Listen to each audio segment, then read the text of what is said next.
how many drops of water from this glass using this straw do you think I can get on the penny before it all spills over? 6. Okay. 6 drops Yeah. before it spills over.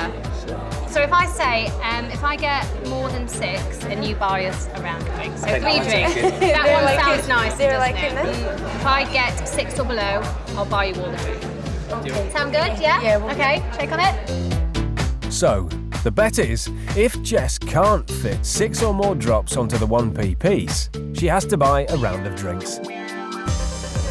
1, 2, 3, 4, 5, 6. Lowest drink. Let's carry on.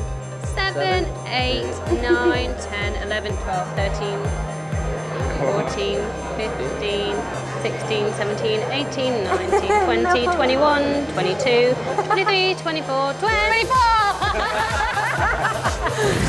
Turns out you can fit a lot of drops on a 1p piece.